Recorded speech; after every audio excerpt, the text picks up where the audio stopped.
Alright, you know what time it is. Once again, as usual, time sort of about that time. Note to self time already, motherfucking. If you don't know, well, now you know, bitch. Straight into it. Let's do this motherfucking shit. Straight into it. Lego.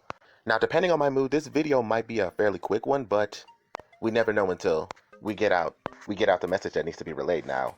Now are we? This video is going to be about OnlyFans, particularly Tommy Sotomayor's OnlyFans page. Could Tommy Sotomayor possibly be a pioneer in a sense, or the first person to reinvent OnlyFans to where now it doesn't have such a bad rap anymore? Like, for example, right? With OnlyFans, ever since the inception of OnlyFans, OnlyFans has been a website that, a whole bunch of slutty girls used to fuck around and just show off their ass and titties and pop their pussy and all this other shit for money, exclusive content and all this other shit. But think about it though, right? OnlyFans for the longest time has had a bad name to it. The only people who fuck around and watch OnlyFans and buy the content are people who are a bunch of thirsty simps who can't get laid and want to pay for women to, strip on some Girls Gone Wild type shit.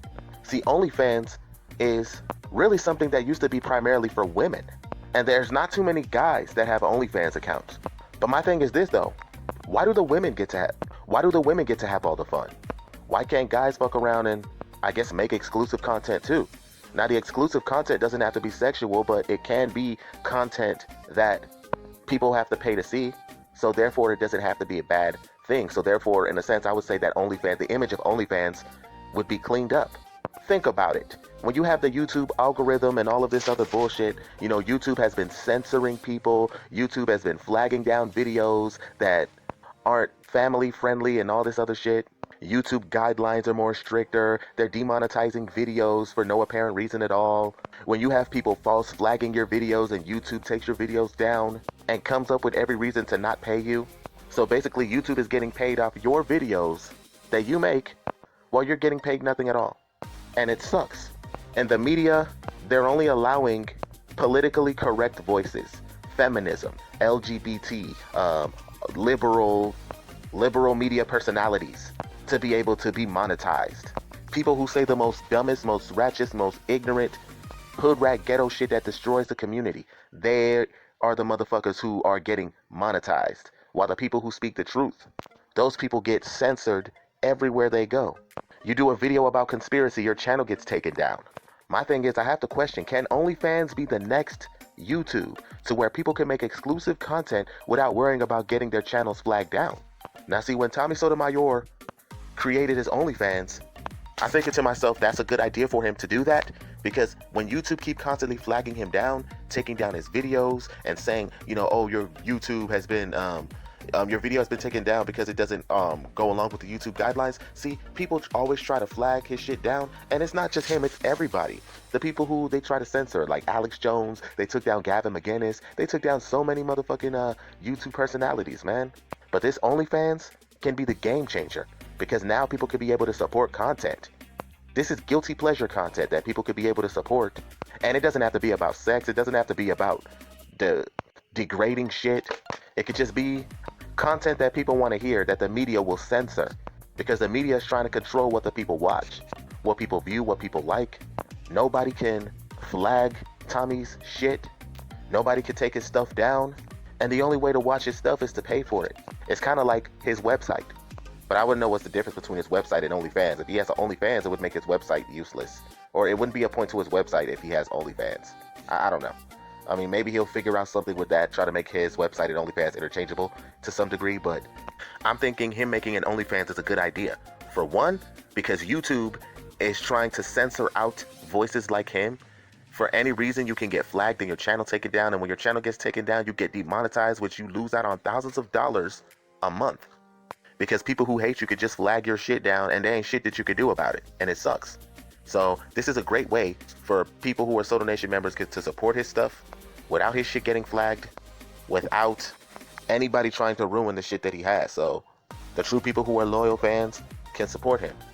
And it's also smart because what it can do, what Tommy's doing, can change the image of OnlyFans to where OnlyFans doesn't have to be just about sex, just about degrading foolishness and women just selling explicit content.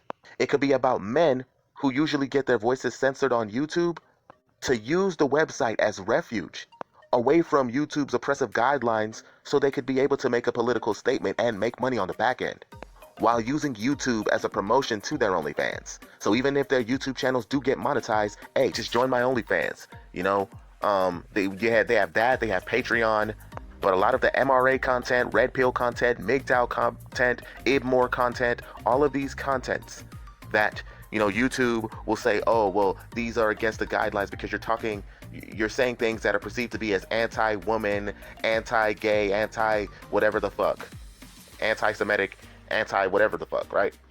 Anti-liberal, anti-PC. These are the places that they could come over and finally have a voice. You can clean up the image of OnlyFans to where it can go from a place that's for prostitutes and whores to show off their body.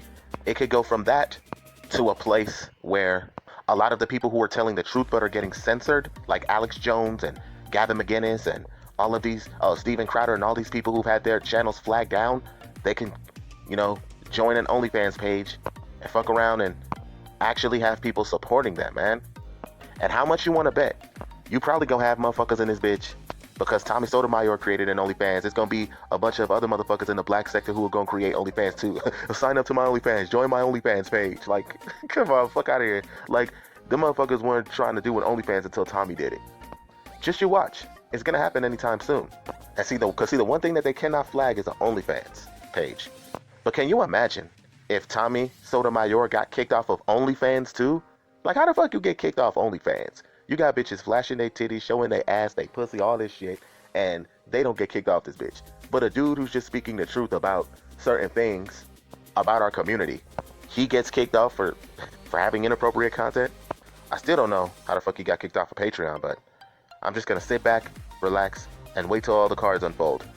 But anyways, my question is, do you think that what Tommy Sotomayor did moving to OnlyFans, do you think it's an innovative move? And will this be something that other people will be doing, migrating from YouTube to OnlyFans because they're tired of being censored by YouTube's guidelines? And can OnlyFans be the one thing that replaces YouTube in terms of monetization if their guidelines cease to change? Well, that's pretty much all I have to say for now, but until then, I'm out. You already know what it is. This is the Underdog Soldier, and I approve this message. But let me know what you think in the comment section. Do you believe that the reputation of OnlyFans could change for the better if a lot of the censored content that's anti-PC that YouTube does not allow, if it were to be placed on OnlyFans, do you think it could be able to change the reputation of OnlyFans for the better?